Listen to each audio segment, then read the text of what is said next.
All right, thank you. Thanks very much. Well, nice intro. So I've been to Sydney 3 times. It's a beautiful place. And now it's winter, which was a surprise to me, actually, because it's summer in Switzerland. But thanks very much for having us. It's a real pleasure to be here. So I'm going to try to show you a couple of general things about the future. That's why I drew up all these different graphs here from the web. First, I want to make a remark. As we were talking yesterday at some other event here about the future, one thing is quite clear. We used to be very much interested in information, which was the first wave of the internet, being able to get stuff. That was important. Right? Turns out today, because of the mobile and social and so on, it's not so much about just information, it's about curation. Right? Because we're essentially being completely blown away with information. We can download 60 million songs for free or for paid. Right? We're no longer interested in plenty. Right? We're interested in relevant, in meaning. We're not interested in connecting with unknown people just because they exist. Right? We're interested in actual value, relevance, meaning, timeliness, and so on. This is very, very important when you think about the future of travel. Right? It's very important to think about it's not important just to get information about the place, but to filter it, to curate it, to create programs. But first, let me tell you briefly, many of you may be wondering, what in the world is a futurist? I don't predict things. I share foresight, and this is basically what I do. Listening, right? I listen to things around the world. We have a team of about 20 people in the Futures Agency, and then we sort of look at the larger picture, you know, from above the, this is of course my specialty, airplanes. And clearly, as William Gibson says, the future is already here, it's just not evenly distributed yet. So in many ways, you know, when you go around the world, you can see the future in different places. And of course, if you have kids, you can just ask them, right? The Chinese saying goes, if you want to know the future, ask a 5-year-old. And there's probably lots of value in that. So what I want you to ask you today is you take the top of your head off, right? Take your brain out. Think of a different way. If people, Henry Ford had asked people what they want, they would have said faster horses. What did he invent? He invented the car. If we want to think about the future of travel, we can't say how will people make a booking in the future. And those are important questions, of course, right? But let's think one step beyond the obvious, right? Let's think about 2020 and the future of travel outside of the current assumptions. I was a musician and producer for a long time. I made 20 records. I worked in the music business for a long time. And the biggest problem in the music business has been the last 10 years, we have a 71% decline of revenues in the music business. Right? And why is this? Because they didn't do this. Right? They didn't actually go inside of other people's heads. Right? They went inside of their own heads. Right? In other words, we all love music. We're willing to pay for content. They didn't give us an offer that we liked until just recently. Right? So the decline of music business is not due to the fact that we don't want to pay. Right? It's just a conception that's around the world. So I'll talk about that a little bit while, but let's have some food for thought first. First, of course, the web is exploding in a lot of capabilities. Processing power, the amount of data, I mean, it's absolutely mind-boggling. In fact, of course, as you know, there are people thinking about the interface of machines and people called singularity. Right? How do we get to think quicker and faster by connecting ourselves directly to computers? Right? I mean, these discussions are raging on right now, and as I'm sure you've seen in the last couple of months, right, the web and mobile and social media is being used to start revolutions. Right? And this is not new, it's just more pronounced now. We have around the world the mobile explosion. I mean, Indians will go online with mobile phones, right? Not with these boxes, not with computers, not with cables. We have robots teaching kids in Korea. I mean, talk about mind-boggling. I'm not sure I want to learn English from a robot, but I guess we should try it sometime. And this is a plan apparently has been discussed for a long time to have a high-speed train here. I mean, the future of travel clearly is completely connected with technology, with habits, with mobile, with what people do, how they interact, and how they live in the future. So I will talk a little bit more about that. But basically, we have this huge shift in the makeup of society. This is not a technical question. This is not because of gadgets, right? It's basically just because we can now, all of a sudden, the world looks more like this. Right? It's like a lot of small fish are chasing the big fish. So every big company, every big industry, every B2B service provider has to put up with this now, is that we are all able to compare, to rate, to interact with each other, to go direct, right? This is a symptom that we're seeing anywhere from music to travel to media to banking. And on that note, I could say that I think what's happening in the music business and in the media business is going to happen in travel. In other words, many of us may be removed as intermediaries, right? We have to figure out how do we add value to what is actually happening, not to what we want to see happening, right? How does a record label add value to the artist? Clearly, there's lots of ways that artists need record labels, right?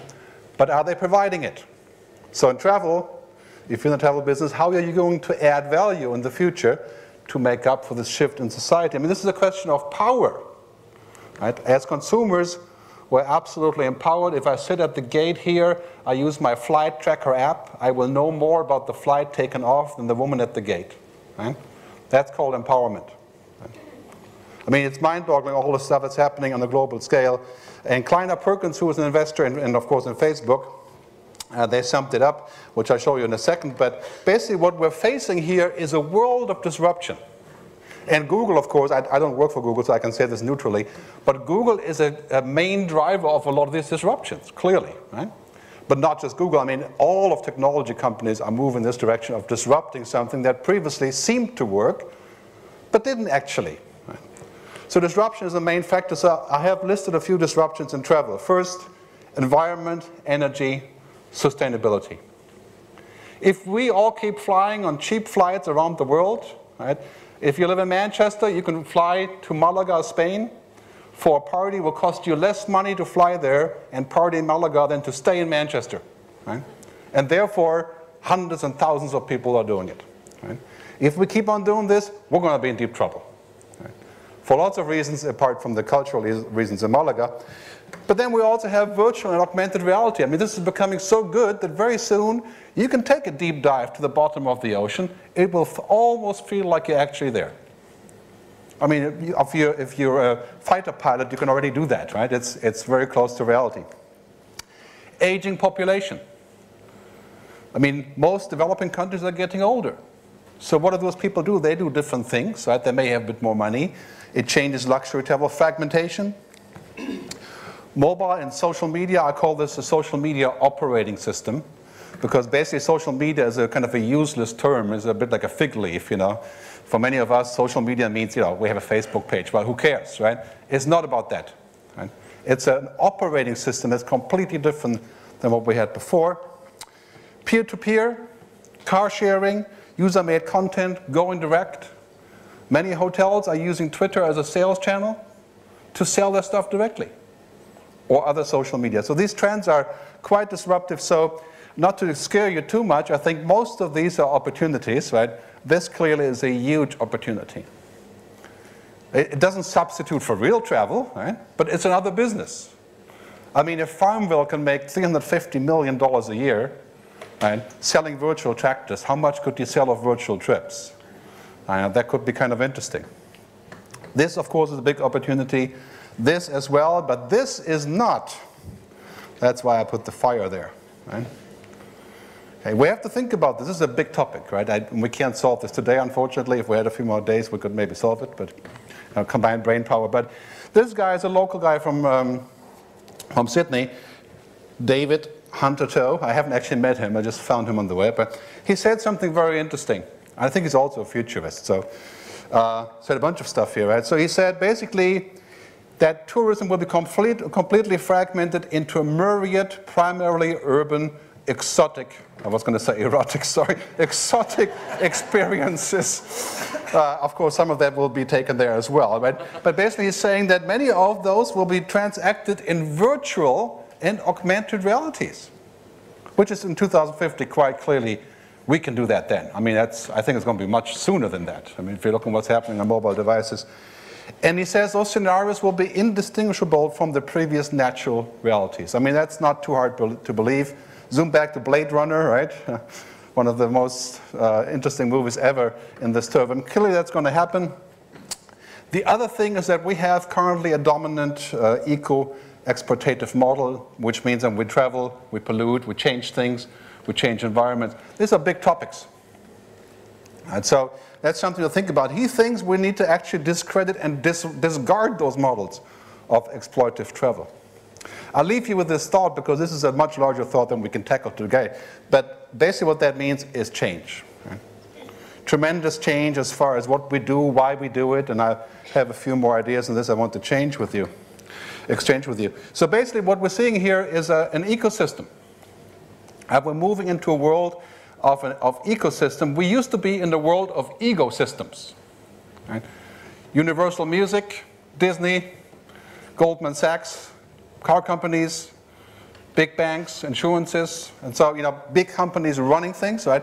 Now we live in a world of connectivity, a world that's interconnected. Look at the success of the last decade, Google, Facebook, Twitter, YouTube, eBay, Amazon. Those are networked companies, right? Connected companies. Right?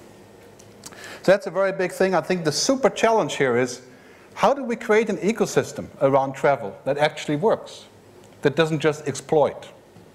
Right? I mean, it has to be an ecosystem, otherwise it will crash sooner or later. Right? That's a super challenge.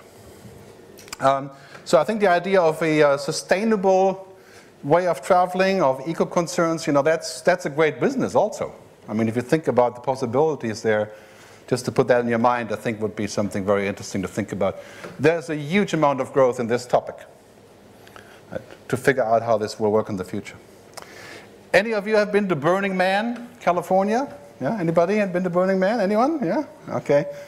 It's an amazing thing that happens in the desert in California. It used to be sort of hippie stuff, but it's now actually geeks, which is kind of interesting.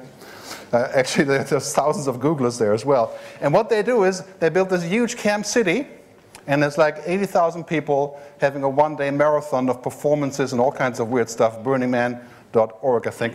And this is one thing they do, is they set up huge statues and they burn them. So what Burning Man has shown is basically that the cost of repair of what people do in the desert is the highest cost. Right? It's not the cost of the event, but the cost of repairing what they do there, the damage that they do. So I think what we can see in the future very simply is going to be like this, that there may very well be a surcharge of up to 100% of what we do when we travel. In other words, imagine buying a ticket to New Zealand and 100% of that money you have to give somewhere else to make up for what you did with the travel. Right? That's not far-fetched. I think a lot of these things are going to happen. In Europe, there's already many cities where you can't drive in the city without either paying or leaving your car or getting a certain tag, right? All these things are becoming a reality. What that will do for your business, I don't know. I think there's opportunity here as well, but of course it's kind of shocking to think of the financial output of having to make up 100% of your travel. But I think the future also holds that we're going to have to give back, right? It becomes a real crucial thing that we have to give back for what we want. A down payment on the future as to what people refer to as geotourism, which is very big in Australia. Right? How that will shake out, I'm not so sure. I think this is obviously not easy because it costs more money. Right? But this is something to think about as far as business model goes for the future. So there's a great new movie that just came out called Connected, the film. And one of the central theories behind it is that we're moving in a society from the me to we. So we're becoming a society because we're also interconnected now, that it's no longer about being independent and in a silo, right, but about being interdependent. So let me roll this short clip here.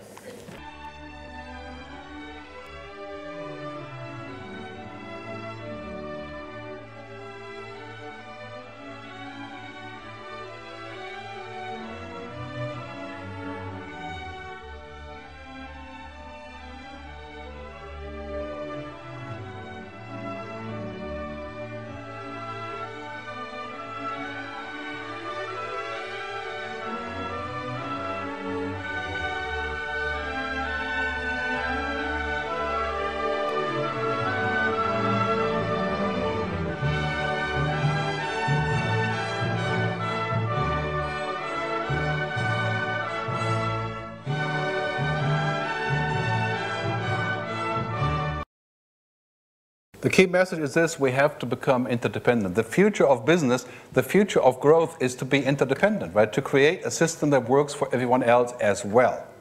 Right? And that's a huge difference. I mean, if you're thinking about the future of travel, right, if you're just working on a model that gets the maximum profit by exploiting existing relationships, won't work.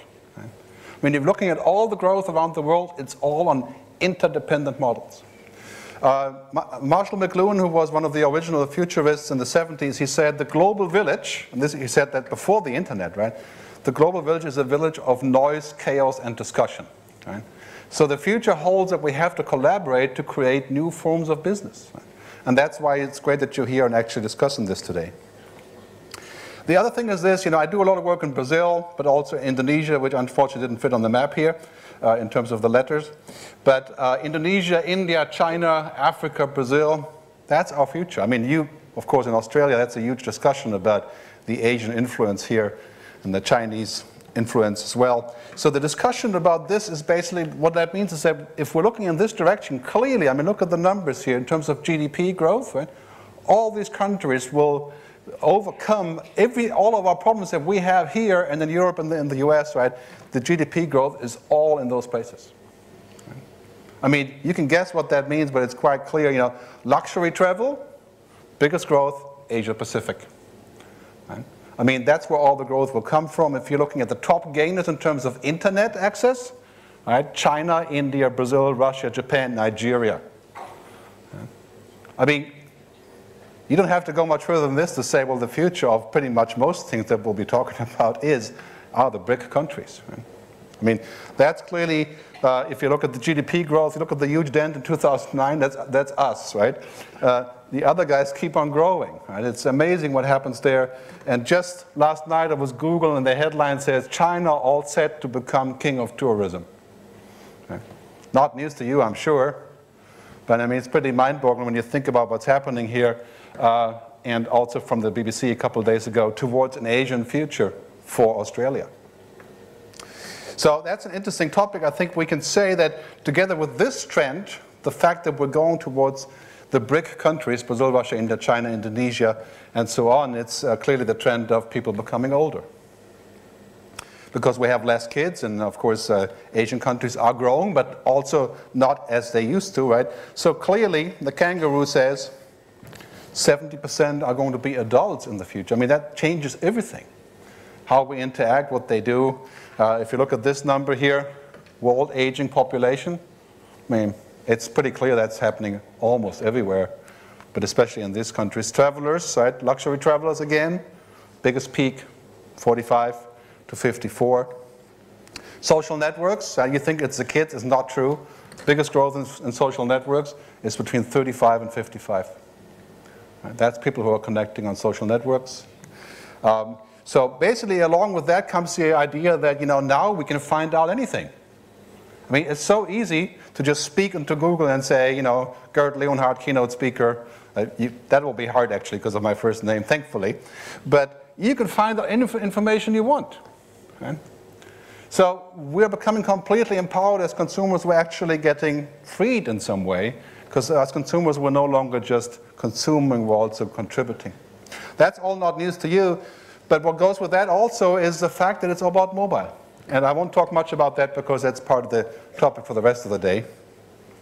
But the biggest revolution in the worldwide and the global scale is that most of us will be connected to the internet on mobile devices.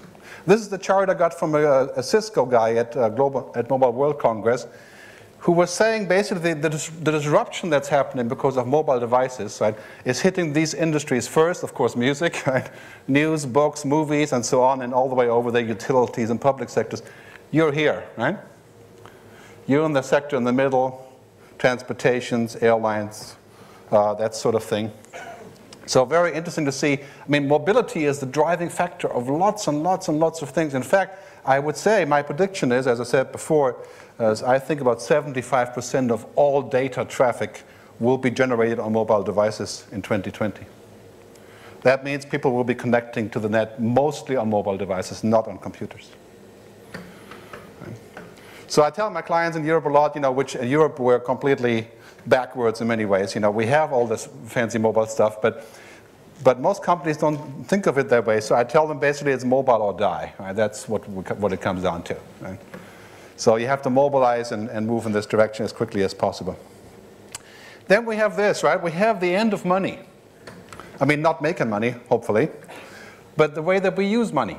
And how do we actually transact, right? I mean, this is a scary thing for banks. But also, in the future, you'll be able to pay for travel with Facebook credits that you've earned because you were a good friend. Right? You uploaded, you shared, you commented, you made things work, and you can actually collect money. I used to joke when I was in a band that, you know, it would be good if we can pay the landlord with Facebook credits, right? And now it's becoming a reality. I mean, this kind of money is becoming true if you're looking at all the changes that we're seeing here, of course, the Google Wallet, but also Facebook credits, which is going to become a global currency. Right? It may even outdo the dollar as a currency. I mean, that's a scary thought. Maybe the euro first. The end of credit cards. Right? We're not going to need credit cards. Why do we need these things? Right? We can use a mobile phone. We don't need plastic. Right? I mean, think about the changes that this will all make. I can pay you right now. You can pay me for my book using mobile devices. Right? This is going to become a reality very soon.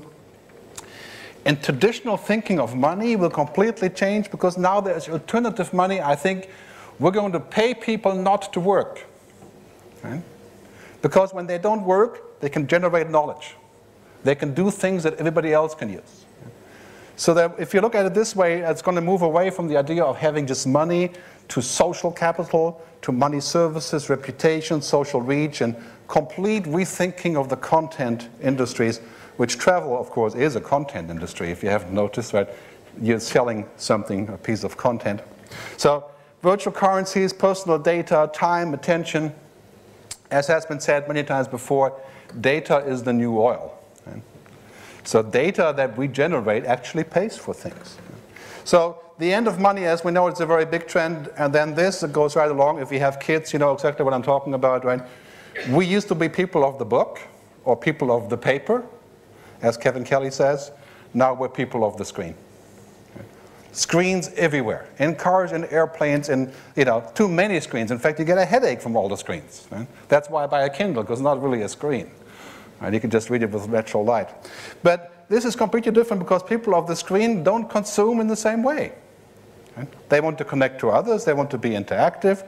They also want the screen to be whatever format is available, so whatever best screen is there. And then that goes with this trend that basically says that what used to be just for companies, which was fancy IT stuff, now becomes available to everyone. And vice versa. For example, if you're looking at these stats here, sorry, just go right back for a second. The amount of traffic that's happening on mobile networks is absolutely astounding. We're going from 300 paltry zettabytes or petabytes, I think this is, terabytes, sorry, to 7,000 in a short time. I mean, the amount of traffic. This is why every single mobile phone company, every operator, every telecom and ISP will get involved with the travel business. Right? Because it's data. Right? It's about data being used. Every single ISP mobile operator will come involved with media, will get into social networking, will sell music, offer music as a bundle. And then we have the reverse trend, of course. 95% of people who use devices purchased by business, right? They use it for themselves, they use it to do business. For example, BlackBerry is the most popular example. So the consumerization of IT is right here. And then we have this. This is really, really exciting stuff, right? 3D things. I mean, being virtually there is not the same than being there. Otherwise, I wouldn't be here, right? You'd be looking at a movie with me, right? But at the same time, it's different. It's a possibility that people are going to look into because it's possible to go places without actually going, right? This is going to be a very, very interesting topic in the future. Being virtually there, I mean, 3D television is only one. Connect is the other. If you have looked at Microsoft Connect, Project Natal allows you to control things by body movement without holding a controller. If you haven't tried the Connect, you should try it because that's the future of conversation, of communication. This is a woman right here who's trying on clothes using a Connect device. Right? Superimposing herself into the image and moving around to add things to make her look at what she looks like with a different handbag or clothes or so. All these kind of things are becoming possible. So imagine this in a 3D environment. It's going to be absolutely mind-boggling. And of course, new interfaces. I mean, kids today are already playing with 3D computer screens. I mean, that's clearly going to be the future in this direction, and of course then you have things like this.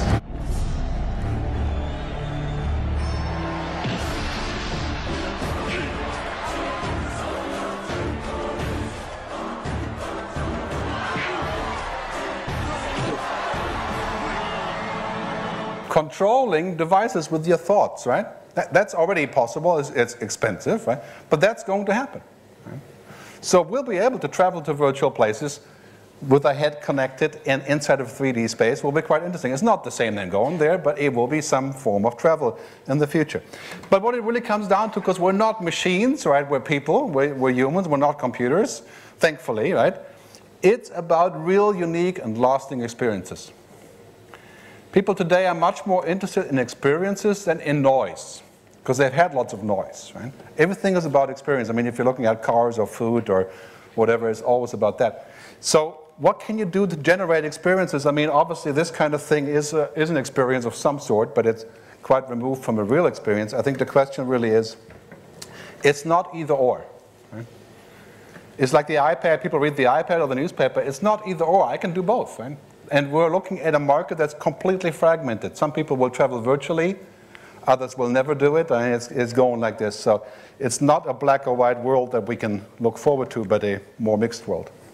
I was talking about this earlier, the redefinition of work. This is, of course, crucial for business travel.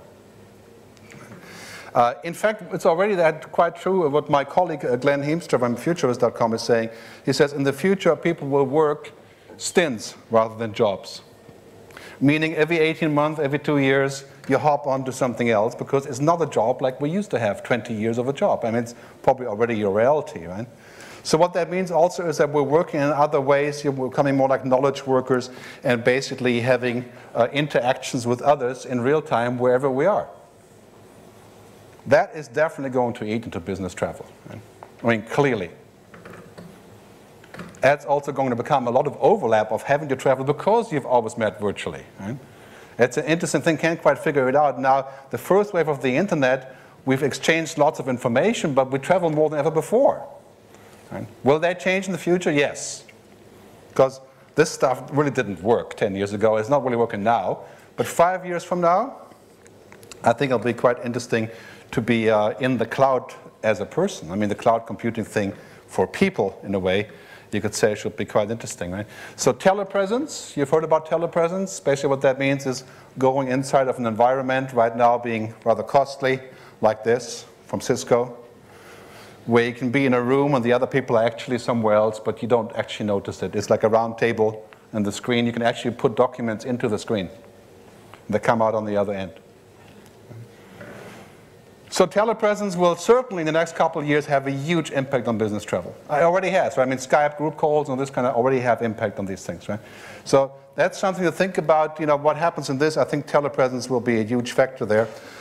In machine-to-machine communications, which we can see what Ericsson is expecting 50 billion devices to be connected to the internet. Devices, right? So cars, suits, wristwatches, you know, food that you buy, airline tickets, right? Connected in a machine-to-machine network. This is sort of an illustration of what we're looking at here. Right? Everything will be connected to the network in one way or the other. That will have a lot of impact as to what we do in the future, how we do it, and how we can interact. We have a total convergence of online and offline. If you think that online is a different space than offline, right, you're deeply mistaken. Right? It's completely the same. In this video, there's no sound, thankfully. It's showing a Renault exhibition where you can go and like a Renault and post it on your website and get a return, get a free ride or a discount on buying it, and so on. This over here is a fun park in Israel where you can wear a wristband that has your Facebook login, and then when you go down the slide in your bikini, you can say like, and it will put up a photo of you going down at that moment on your Facebook page. Right? So this complete convergence of online and offline is already here. So if you're in the travel business thinking about how this could work, I mean, anything that connects online and offline in some sort of way like this is a huge step forward. And because people like to do this, they like to interconnect those things. So you heard about cloud computing. This is sort of a hot topic now, last not least because of Apple's iCloud announcement and many others, right? We're also becoming people of the cloud. I mean, you can expect in the next 5 years all of our stuff, our music, our movies, our database, our money, our education, to move into the cloud. And this is only some of the examples. I mean, what that means is basically anywhere you are, you can study your university courses on a device connected to the cloud. Anywhere you are, you can pull up your health records. And anywhere you are, you can, when you're traveling, you can do all these things. And that's going to have a lot of impact on us in the future. So, as Kleiner Perkins, and this is a very good summary sort of in the middle of it, says it's basically about those things: social, local, mobile, and of course video. And there's a huge amount of potential here in the travel business. I mean, just video, of course, is huge already, as I'm sure you know, is to use that, but I'll leave that to the other speakers to expand on. Let's talk about a hairy topic, okay? This, of course, is the slide of Facebook relationships on a global level. We're living in a post-privacy world. I mean, this is a very, very strange situation. Right? I mean, we mentioned this yesterday. We are living in a world of publicity. Anybody, not privacy, publicity, right? Anybody who does anything in business, as an artist, as a blogger, whatever you are, you're somewhat connected to others, and the more you are connected, the more comes back, the more people can find you. Right?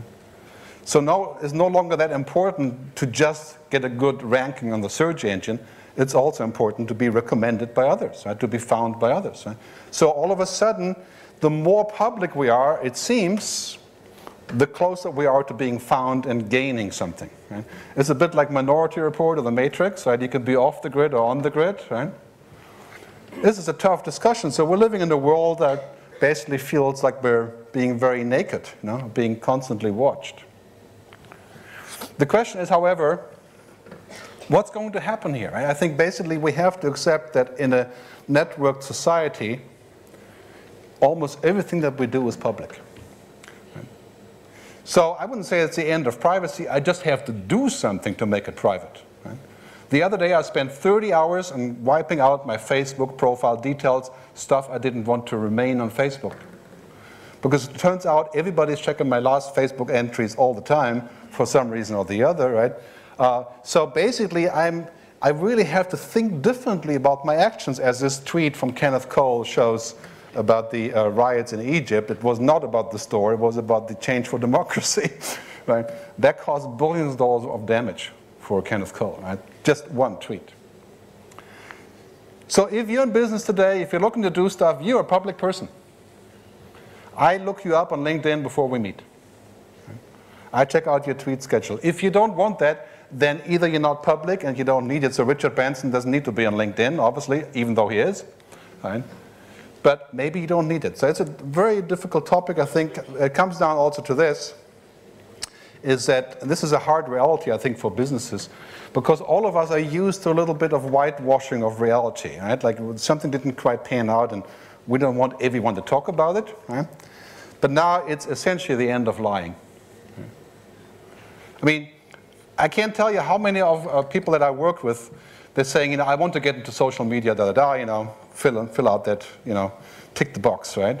But basically it turns out if there's something that isn't working, right, or if you're lying about your product, it will come out in 4 seconds. Right? So the first thing you have to do is take a look and see what is actually real. Right? I mean, 76% of consumers think that advertisers are lying. I mean, this is not sustainable. I mean, clearly, you know, this kind of ad, you know, now we find out that lying is difficult, right? So now it's essentially transparency becomes absolutely tantamount. So before you consider doing anything like launching a social media campaign or a viral video, you have to become transparent, you have to become honest. Much better to say it went wrong and to apologize than to dress it up and not do anything. Right? So that's a key term. And there's a new book coming out by Rohit Bhargava. It's called Likeonomics, and I think this is a very good term, right? It's basically however much people like you, that's how much money you're going to make. And it's the most bizarre thing because even companies with physical products, cars, televisions, right? Like the CEO of Sony said 3 years ago at CES, said, we don't sell stuff, we sell experiences, right? Of course, Sony sells stuff, right? But really the driving factor of economy is people like your company and your stuff. I mean, the cars are basically all the same. You know, Mercedes, BMW, Audi, they all drive fast and they all do all these fancy things, right? So we buy things because of relationship, right? I mean, basically, like economics, you know, somebody sits in the audience and gives you this, and it's a sign of something, right? It's a different thing. And look at the like buttons that are showing up on pages, right? The like-onomics is here with us. So this leads to a very important point, right? We used to think of customers as targets, and our advertising was a campaign, like we moved in with the army or something, right? We just want to conquer people and squelch resistance and so on, right? So we thought of our customers like this, you know, we want to have them captive, right? But guess what? Right? This is a dead idea. Right? Complete systems failure. Because when you do that to customers, they just leave, right? Or you have them so locked up, like Apple, that they can't leave, right? But I love Apple stuff, but I mean, this is their whole paradigm, right? But in general, you know, controlling customers and using the control button on them results in people just leaving. And this is a harsh reality in the newspaper business, in television, and in travel. Right? You have to actually empower people and turn this upside down. I think trust is essentially the new control. I mean, if you're a parent, you know exactly what I'm talking about. You can't raise your kids with just control, right? But you can't raise them with just trust. Right? You need some sort of leverage of control/trust to make the system work, right? It has to be some sort of in-between system, right? But Steve Rubel, who works for Edelman, he says something very important. He says, however, trust requires openness. People will trust you if you're open and if you're transparent. Otherwise, they don't know how to trust you because you don't exist. They can't touch you. So if there's one advice I can give you a business, whatever you're doing, whether you're an airline or a hotel, you have to create openness so you can generate trust, because that is what's going to make the money. And this will only increase. The more machine stuff that happens around the world, the more computers, the more mobile phones, the more noise around us, the more important the trust becomes, right? Because you don't have time to cut through the noise. You just buy whoever you trust. And that leads to this point, you know, we're heading into a whole new world as far as what we are buying is concerned. You know, we're heading into a sharing economy. Right? The fastest form of transportation, according to Rachel Botsman, who I think lives here in Sydney, has written a great book about collaboration, creative consumption. Bike sharing is the biggest form of transportation sharing around the world. This is exploding on a global level. Car sharing, the biggest growth in the car business is car sharing. Right? It's actually not buying it. And my next car will be a shared car. Right? Clearly, we're already quite far along with this. I mean, if you're looking at all these services, like 200 services for car sharing. So the sharing environment is exploding. If you're looking at, for example, if you know these guys, Airbnb, where you can swap places to sleep at through the website, or couchsurfing.com, right? There's similar websites like this. Right? It's about the sharing economy, not about the owning, right? It's kind of interesting, collaborative lifestyles. All of a sudden, this sort of digital insulation, and now we're much more interested in tribes, as Seth Godin says, in a tribal relationship. Right? So the collaborative consumption, this is a huge shift in mindset. I think this is also a really great opportunity for travel. Finding ways that you can connect people with each other and creating a sharing economy. I think basically sharing is the new owning. That goes for airplanes just like it goes for cars, like it goes for hotels or places to stay. Yeah? So if you can facilitate sharing, all of a sudden I think you're going to see a huge boost in what you're doing. This is essentially a thing that we're seeing around the world. So this shift, according to Rachel, is this whole idea of the 21st century being about shared access, about collaborative consumption. And this is clearly, I mean, I think all of us are realizing this is quite true, you know, renewed belief in the community, the social connecting, the environmental concerns. So the sharing thing is big. This is one of my main messages today. Figure out how people that you work with can share what you're offering or get into a sharing environment. I think that alone is worth a lot. So the key question is, in a fragmented society, right, how do you reach people? I mean, clearly, as you know, the fragmentation is everywhere. People are traveling to more remote places than ever before. People listen to more and more TV shows. Now the web is on the television and vice versa. Right? So how do you reach those people? I think the entire way that we market and that we sell stuff is going to turn upside down. The future of reaching people is not going to be the watering can. Watering can being television, radio, newspapers. That won't go away, because we do need a watering can sometimes, but the future is going to be about sprinkler systems. Reaching the right person at the right time, in the right place, at the right moment, right, requires a lot of really smart use of data. But when you reach them, you have 100% buy-through, right? I mean, this kind of idea of a smart connectivity is going to take over in advertising. And we're talking about $1 trillion worth of stuff. Right? I mean, global advertising budget is $560 billion. And data mining, public relations, and marketing is another $400 billion. Right? So we're talking about $1 trillion industry shifting from the watering can to the sprinkling system. So, I mean, that alone, if you're an agency, a marketing agency, right, this is, of course, your turf, right, to lead this change. I hope you guys don't play Farmville, but if you do, you've noticed it's actually nothing new in the sense that it's happening everywhere. It's what I call the gamification of society. If you can make your ad or your content a game, you're right there. People love games, right? So car manufacturers now say, download the driving app of the Audi. Right? Because they know once you get involved with the app, you have a much higher chance of actually going for a real test drive. Right? So gamification of things is huge, especially in travel. Lots and lots of games. I'm sure you've seen the game. Essentially, is a game. Foursquare is a game where you can get badges and those kind of things. Facebook, in a way, is a game. Right? So Lady Gaga has a new thing on Farmville called Gagaville.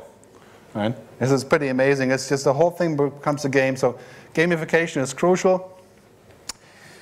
This is not news to you, but it's also very important. This is going to absolutely become a standard. Games and social, of course, going together. Toyota now has a social media club for the owners, right? Creating their social network. And you can actually talk from one car to the other. Right? It's pretty bizarre. You have to take a look at it, but it's pretty interesting stuff. I think we're going to see stuff in 2020 like this, group-funded resorts.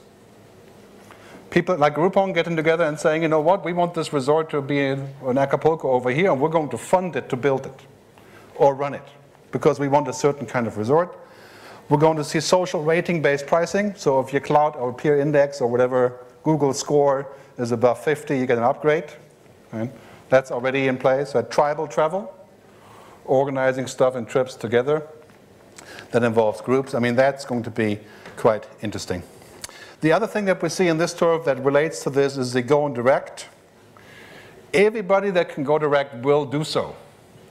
So if you're an intermediary, right, the key challenge is you have to add so much value that people can't just easily bypass you. Going back to the record labels and music business, right, artists can go direct, but still there's 100 things that they would like to do that a label could do for them, right, if they were actually doing it. Right? So Naked Wines allows you to become part of a wine growing club where you invest in a winemaker and then you get a discount on the actual wine before it was made. Right? This is not just a club to drink wine, but to generate it. Jada Beaver hotels in the US using Twitter as a primary sales channel, right? Going direct, very interesting stuff. My conversation with them, Starwood, of course, quite known this. And then Seth Godin says, what people really want is the ability to connect with each other. Not just, I would say, the companies. Right? This is a crucial part. I mean, he's now going direct and selling his books direct to his fans. Right? So going direct is a huge development. You should either support it with your partners or find a way to add so much more value that you can't be bypassed. Right? Otherwise, you can bet in 5 years, everybody that can, every hotel, every airline, every resort, everybody everywhere is going to try to go direct to their customers. And that is a trend that we're seeing on a global scale. A final point that's really important. If I got a dollar for every time this question comes up, I would have my own private jet. The question about what should be free and what should be paid. Right? Because a travel business is a content business, essentially you have to ask this question. What is free and what's paid? Right? A key answer is basically as Fred Wilson, VC, has said, basically free gets you to the place where you can get paid. This is not new, but on the internet, in a networked society, this becomes a huge selling factor called freemium. Right?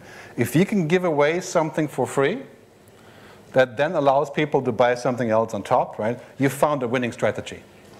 Assume that what you give away for free is not expensive. I mean, this is, of course, the idea behind EasyJet or Ryanair or Southwest Airlines, you know, very similar idea of upselling. So there have been various examples on this, including, of course, this. I think this was actually right here in Australia, right? You can test a resort, right? This idea of giving away stuff for free in return for attention. So I'll give you a bit of a summary, and then we'll have some questions. Okay, here's a summary. First of all, we have to get used to new interfaces.